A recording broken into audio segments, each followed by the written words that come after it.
Hello મિત્રો, કેમ છો તમે બધા? આઈ હોપ તમે બધા મજામાં હશો. તો ચાલો આજે રક્ષાબંધન સ્પેશિયલ આપણે રેસીપી બનાવીશું. તેનું નામ છે સુરતી દાણેદાર પેંડા બનાવીશું. તેના માટેના ઇન્ગ્રીડિયન્ટ્સ જોઈ લઈએ.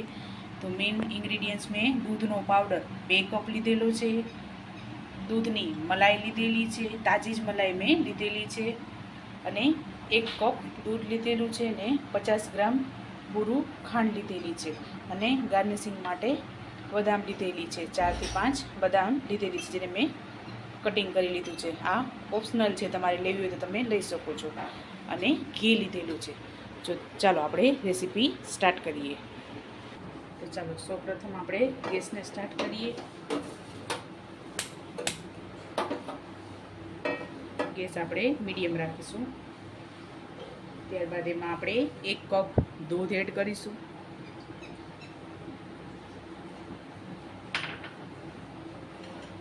ત્યારબાદ મલાઈ એડ કરીશું. દૂધની મલાઈ, તાજી મલાઈ લેવાની છે.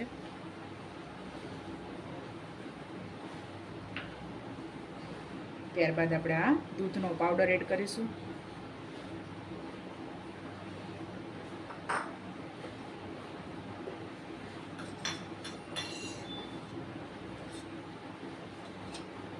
અને 1 ચમચી ઘી એડ કરીશું.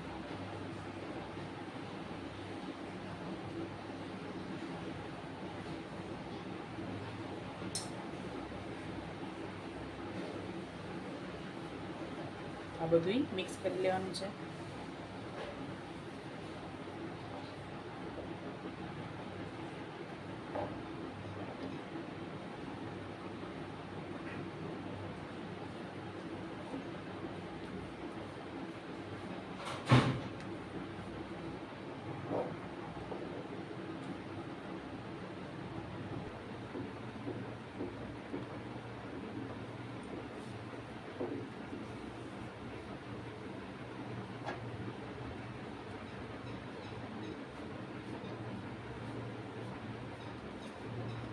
આપણે આને હલાવતું જ રહેવાનું છે, વચ્ચે મૂકવાનું નથી, નકર નીચે ચોટી જશે. એટલે આને કન્ટિન્યુઅસલી હલાવતું જ રહેવાનું છે. આને તો આપણે આને હલાવતું જ રહેવાનું છે, વચ્ચે મૂકવાનું નથી, નકર આ ચોટી જશે. તેના માટે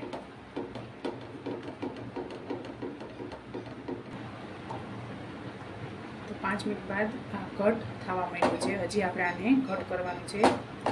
આપણે પેંડા વાળી શકીએ એટલું ઘટ આપણે આને કરવાનું છે.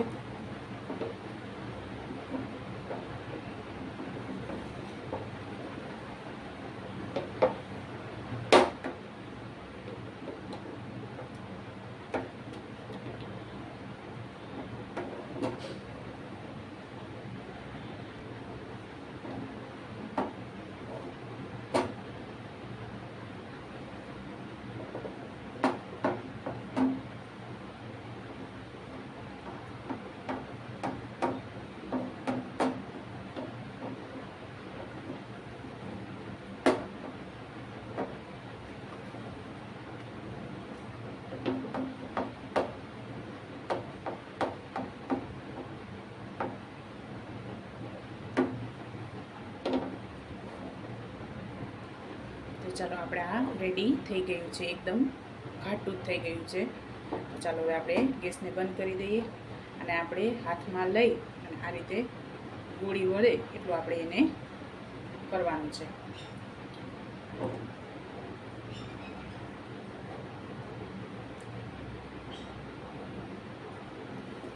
ચાલો આપણું રેડી થઈ ગયું છે મિશ્રણ. તો હવે આપણે ગેસને બંધ કરી દઈએ અને આને એકદમ ઠંડુ કરી લઈએ. ચાલો આને એક પ્લેટમાં કાઢી લઈએ.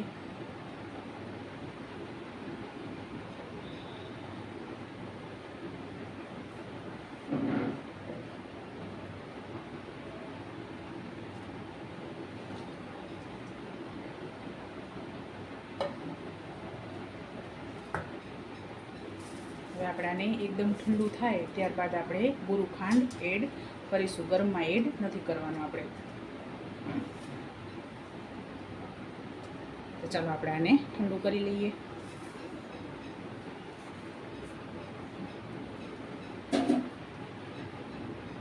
તો ચાલો આને આપણે ઠંડુ થવા દઈએ. વચ્ચે વચ્ચે આમ આપણે હલાવતું રહેવાનું છે, જેથી જલ્દી ઠંડુ થઈ જાય. એકદમ ઠંડુ થાય ત્યારબાદ આપણે એમાં બુરું ખાંડ એડ કરીશું. ગરમમાં એડ નથી કરવાનું, નકર ખાંડમાંથી પાણી છૂટશે તેના માટે. તો એકદમ ઠંડુ થાય ત્યારબાદ આપણે એને ખાંડ એડ કરીશું, આમાં બુરું ખાંડ. ચાલો, આ આપણું ઠંડુ થઈ ગયું છે મિશ્રણ. તો આપણે એમાં ખાંડ એડ કરીશું. જરૂર અનુસાર આપણે ખાંડ એડ કરીશું.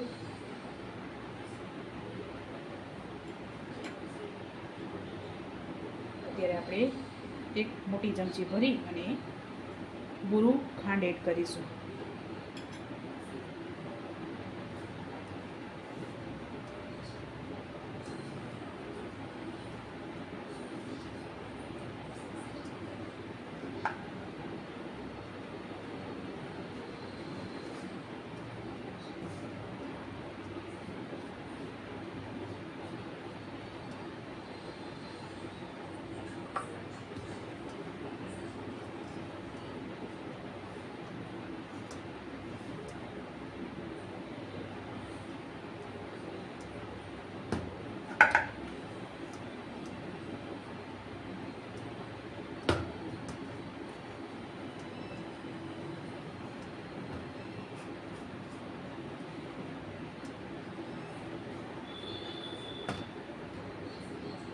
ચાલો, આપણે આ મિક્સ કરી લીધું છે અને આપણે ટેસ્ટ કરી અને પછી જ આપણે ખાંડ બીજી એડ કરીશું, કારણ કે દૂધ પણ મીઠું હોય છે અને દૂધનો પાવડર પણ મીઠો હોય છે. એટલે આપણે ટેસ્ટ કરતા જઈશું અને એડ કરતા જઈશું. તો ચાલો, મેં આમાં 1.5 ચમચી બુરું ખાંડ એડ કરેલી છે. હવે આપણે આના નાના નાના પેંડા વારી લેશું અને અહીંયા મેં બુરું ખાંડ લીધેલી છે આપણે ઉપર કોટિંગ કરવા માટે. તો ચાલો, આપણે આના નાના નાના પેંડા વારી લઈએ.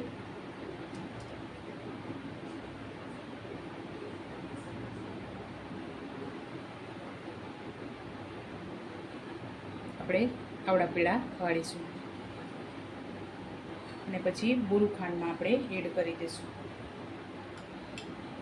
કોટિંગ માટે.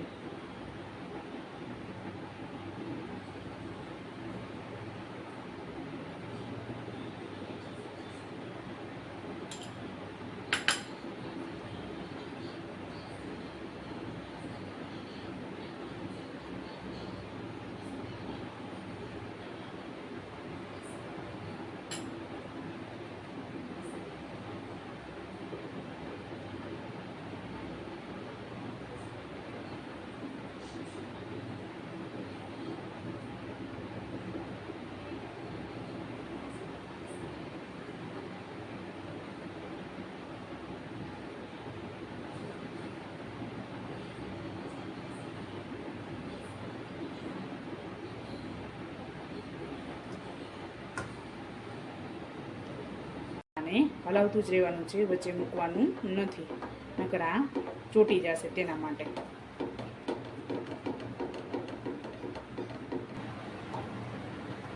તો 5 મિનિટ બાદ આ ઘટ થવા માંડ્યું છે. હજી આપણે આને ઘટ કરવાનું છે. આપણે પેંડા વાળી શકીએ એટલું ઘટ આપણે આને કરવાનું છે.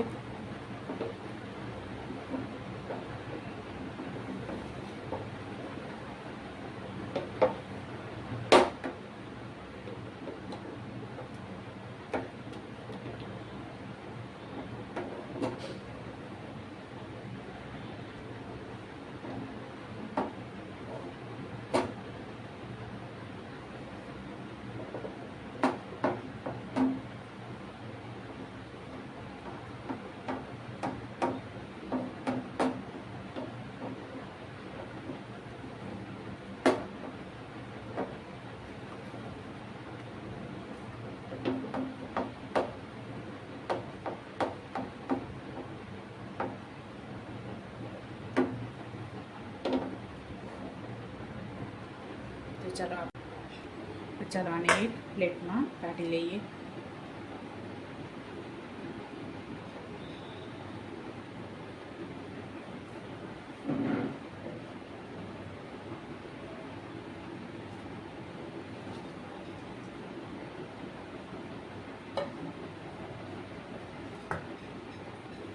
હવે આપણે આને એકદમ ઠંડુ થાય ત્યારબાદ આપણે બુરું ખાંડ એડ કરીશું. ગરમમાં એડ નથી કરવાનું આપણે.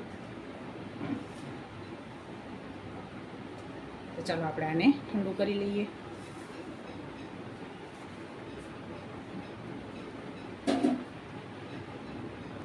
ચાલો આને આપણે ઠંડુ થવા દઈએ. વચ્ચે વચ્ચે આમાં આપણે હલાવતું રહેવાનું છે જેથી જલ્દી ઠંડુ થઈ જાય.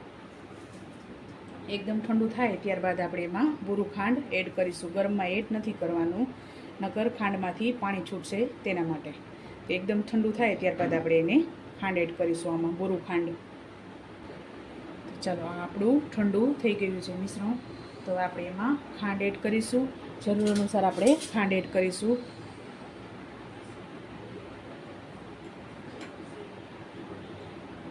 અત્યારે આપણે એક મોટી ચમચી ભરી અને બુરું ખાંડ એડ કરીશું.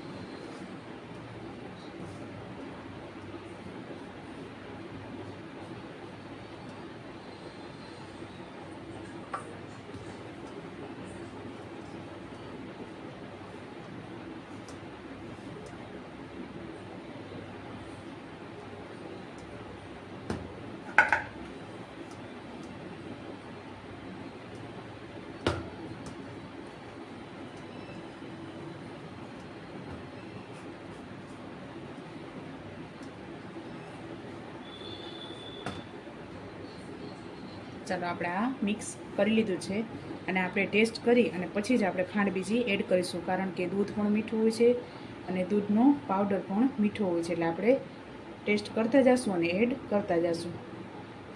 તો ચાલો મેં આમાં 1.5 ચમચી બુરું ખાંડ એડ કરેલી છે. હવે આપણે આના નાના નાના પેંડા વારી લેશું અને અહીંયા મેં બુરું ખાંડ લીધેલી છે આપણે ઉપર કોટિંગ કરવા માટે. ચાલો આપણું આ મિશ્રણ રેડી થઈ ગયું છે.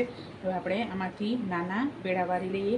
આ બહુ મોટા નથી હોતા, નાના હોય છે. 1 ટેબલ સ્પૂન જેટલું આપણે મિશ્રણ લેવાનું છે અને આના પેંડા વારી લેશું આપણે. આટલા પેંડા આપણે વારીશું અને આમાં બુરું ખાંડમાં ઉપર કોટિંગ માટે એડ કરી દઈશું.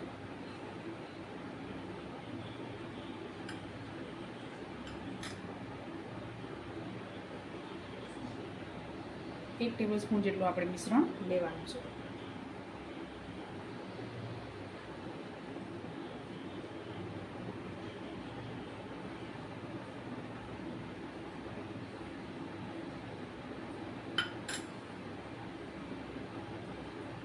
ચાલો આપણે આ રીતે બધા પેંડા વારી લઈએ. તો ચાલો આપણા પેંડા રેડી થઈ ગયા છે. તો આપણે એમાં ઉપરથી બદામ લગાવીશું. આ તમારે તો ચાલો આપણા સુરતી દાણેદાર પેંડા રેડી થઈ ગયા છે. તો તમે પણ આ રીતે તમારા ભાઈ માટે આવી રીતે મીઠાઈ બનાવજો અને મને યાદ કરજો. મારા વિડીયોને લાઇક, શેર અને સબસ્ક્રાઈબ કરવાનું ભૂલતા નહીં. તો ચાલો મળીએ.